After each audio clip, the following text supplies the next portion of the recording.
देखो अगला क्वेश्चन है 5 year hence the age of Jacob will be 3 times that of his son. मतलब एक जेकब है ना, और उसका सन है, उन दोनों की एज में कुछ रिलेशन दे रखा है, जैसे पिछले सारे क्वेश्चन उनमें दे रखा ना, वैसा रिलेशन दे रखा है। लिखा है कि 5 साल बाद जेकब की एज उसके सन की एज की कितने गुना हो जाएगी? 3 गुना हो जाएगी। ठीक है, अच्छा चलो इस क्वेश्चन को मैं मतलब अभी इसको तुम्हारे तरीके से सोल्व भी करके बताऊंगा, पर इसको डायरेक्टली जब कॉम्पिटिटिव एग्जाम में आता है ना, इसको कैसे सोल्व करते हैं वो बताता हूँ। ठीक है, तो कॉम्पिटिटिव एग्जाम में इनको ऐसे सोल्व करते हैं कि जो रेशियो दे रखते हैं उसको सामने लाते हैं। क्या लिखा हुआ है कि 5 साल पहले जेकब और उसके सन, तो एक साइड हमने लिखा जेकब, एक तरफ हमने लिखा सन। ठीक है, उनने ये रिलेशन बताया है कि जेकब की एज उसके सन की एज की 3 साल हो जाएगी, 3 गुना हो जाएगी। तो अपन ने सन को यदि 1 साल का माना तो जेकब कितने साल का हो जाएगा? 3 गुना हो जाएगा। फिर उसने ये बोला 5 साल बाद, अभी 5 साल बाद की पहले बात कर दी उसने, अब कहाँ की बात कर दी? 5 साल पहले की। और 5 साल पहले क्या रिलेशन दे दिया उनने कि वो 7 गुना हो जाएगा। कितना गुना बता दिया उनने? 7 गुना हो जाएगा। तो ये यहाँ पे 1 था तो ये क्या हो जाएगा? 7। इनके बीच में उन्होंने रिलेशन कितने डिस्टेंस का, ये जो एज बताई ये कहीं बताई, ये कब बताई बेटा? +5 साल। और ये कब बताई? -5 साल, है ना। मतलब टोटल में डिफरेंस कितना है? 5 का डिफरेंस है। ठीक है, तो अपन नहीं 5 और 5 10 का है। 5 साल पहले और 5 साल बाद कितना डिफरेंस है? तो इधर भी 10 का और इधर भी 10 का, है ना। इसको सोल्व करेंगे कैसे? 3 एकम 7 एकम 7 में से 3 गए 4 बचे। ठीक है, अरे इनका क्रॉस मल्टीप्लाई करते हैं। जो क्वेश्चन है उसको पढ़ना पड़ेगा उसके लिए। देखो 70 और ये 10 70 में से 10 गए 60। ठीक है, इसको कट करो 4 से 12, तो 1 की वैल्यू क्या हो गई? 12। जब इसमें मल्टीप्लाई करेंगे तो ये 36 साल और इसमें मल्टीप्लाई करेंगे तो ये कितने साल? 12 साल। ये कब की है? ये एज कब की है?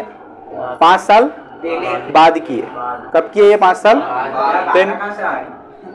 अरे ये 12 से इधर मल्टीप्लाई करा, अच्छा कितनी बार कटा? 15 बार कटेगा ना, सॉरी ब्रो 15 बार।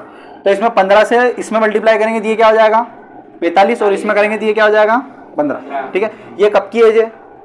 ये 5 साल बाद की। अभी प्रेजेंट में जाएंगे तो इसमें से भी 5 कम कर देंगे तो ये कितने साल का? और इसमें से 5 कम कर देंगे तो कितने साल का? ये आंसर। तो ये क्रिस क्रॉस वाली मेथड है जिसमें एक्स वाई का काम ही नहीं होता। जब भी मतलब अपने को यदि कोई सी कॉम्पिटिटिव एग्जाम की तैयारी करनी है नहीं तो इन सवालों को ऐसे उड़ाना पड़ता है। मतलब ये तो मैंने तुमको समझाया बताया तो भी एक मिनट करीब लगा होगा। यदि नॉर्मली एक व्यक्ति करता है जिसको याद है तो फिर उसको 10-15 सेकंड लगेंगे इन सवाल को हल करने में। और अभी अपन अपने जो प्राचीन काल वाली मेथड दे रखी है उससे यदि करते हैं अपन तो देखो क्या होगा। अरे देखना उससे आधा घंटा लगेगा करने में। पहले एक्स मानेंगे हम एक को। ठीक है, हमने जेकब की एज को क्या माना भैया? एक्स। उसके सन की एज को क्या माना? वाई। ठीक है, अब बोला 5 साल बाद, तो हम दोनों में कहाँ जाएंगे? 5 साल बाद। अकॉर्डिंग टू हाँ बाद आगे का बताया उसने, अभी से 5 साल आगे का बताया कि 5 साल बाद जो जेकब है वो उसके सन की एज का कितना गुना हो जाएगा? 3 गुना हो जाएगा 5 साल बाद, है ना। तो मैं 5 साल बाद गया इसमें भी और 5 साल बाद गया इसमें भी। ये जेकब है और ये सन है, कौन बड़ा होगा? जेकब, है ना। और जेकब में यदि मल्टीप्लाई करेंगे तो और बड़ा हो जाएगा, तो अपने को मल्टीप्लाई जेकब में नहीं करना, काय में करना है? सन। कितना गुना बोला उसने? तो हमको किसको 3 गुना करना है? सन को। ठीक है, सन को 3 गुना करा अपन ने। x + y = 3y + 50। प्लस का 3y है इधर आएगा तो प्लस का 5 है उधर जाएगा तो ये हो जाएगा x - 3y = 10। इक्वेशन नंबर क्या हुआ? ठीक है, आई समझ में? अब 5 नहीं आया? अरे क्वेश्चन पढ़ा, क्या लिखा उसमें? कब? तो 5 साल बाद गया ना मैं। ये प्रेजेंट एज, ये भी प्रेजेंट एज, दोनों को 5 साल गया। उसने बोला 3 गुना हो जाएगी तो मैंने 3 गुना करा। 3 गुना करा ना। कौन 3 गुना हो जाएगा? सन 3 गुना थोड़ी होगा भाई। अरे जेकब 3 गुना होगा ना। जेकब 3 गुना होगा तो बराबर, ये मैं साइन काय का लगा रहा हूँ? बराबर। और बराबर होने के लिए बराबर जरूरी, बराबर होना भी तो चाहिए। बराबर कब होगा? जब ये 3 गुना है तो इसको 3 गुना कर दो। समझ? अरे मान लो ये 5 है, ये 15 है और ये 5 है, ये दोनों बराबर कब होंगे? जब मैं इसमें 3 से गुना कर दूंगा। ऐसा मैं क्यों कर रहा हूँ? क्योंकि मेरे को प्रश्न बोल रहा है, मैं मेरे मन से नहीं कर रहा हूँ। एक से जेकब है कि कौन? एक से जेकब है ना, देखिए लिखा है। और सन कौन है? भाई उससे समझ में नहीं आया। हाँ, अब आ गया। ठीक है, चल आपको ऐसा जरूरी नहीं, आप जे और एस लेके भी सोल्व कर सकते हो समीकरण को। आपको एस और टी वाला क्वेश्चन दिया है ना उन्होंने, तो जे और एस भी लेके एक बार एक्स वाई अच्छा लगता है अपने को, लिखने में भी अच्छा लगता है, समझने में भी अच्छा लगता है। चलो आगे अकॉर्डिंग टू क्वेश्चन करें, पुनः प्रश्नानुसार। फिर से पढ़ो क्वेश्चन, फिर से क्या बोला वो? किधर है बे? इधर। 5 वर्ष बाद जेकब की आयु उसके पुत्र की आयु से 3 गुना हो जाएगी। 5 वर्ष पूर्व तो 3 गुना वाली पिक्चर तो हमने सोल्व कर ली है नी? 7 गुना हो जाएगी। 7 गुना हो जाएगी। कितने साल पहले? 5 साल पहले। अब पहले जाने के लिए प्लस करना पड़ेगा कि माइनस करना पड़ेगा? तो अभी हमने प्लस किया था क्योंकि हम 5 साल बाद गए थे। प्रेजेंट पास्ट में। अबे पहले ये फ्यूचर का क्वेश्चन है,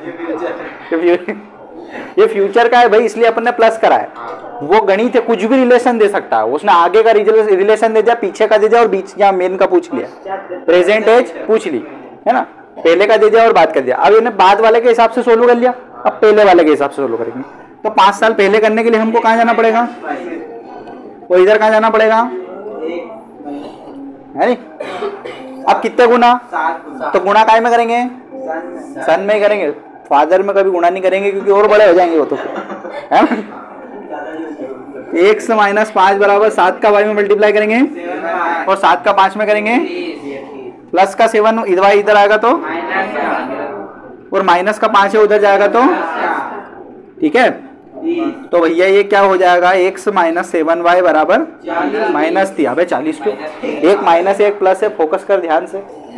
बड़ी वैल्यू माइनस की इसलिए माइनस का हो गया।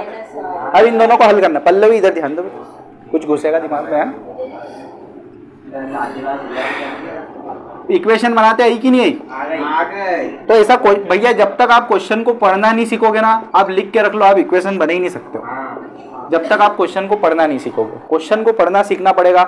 उसने बात बोला तो बात समझना पड़ेगा, पहले बोला तो पहले समझना। जैसे इंग्लिश मीडियम वाले क्या कर सकते? हिंदी में तो स्पष्ट समझ में आता है, जिसको हिंदी समझ में आती है ना उसको।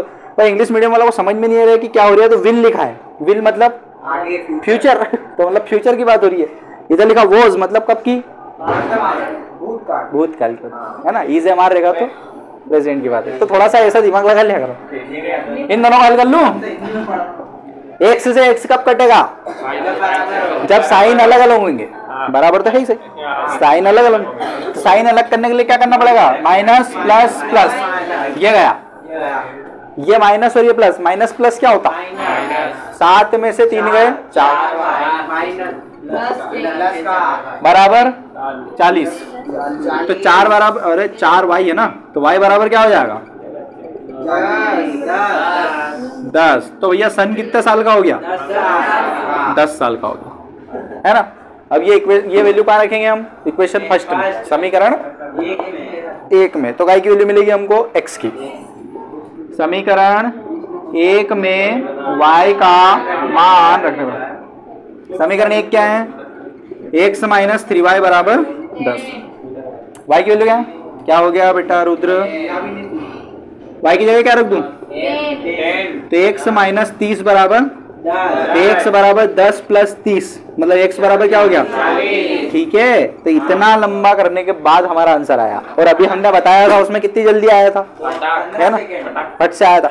ठीक है, एक बार और बताऊं क्या उसको?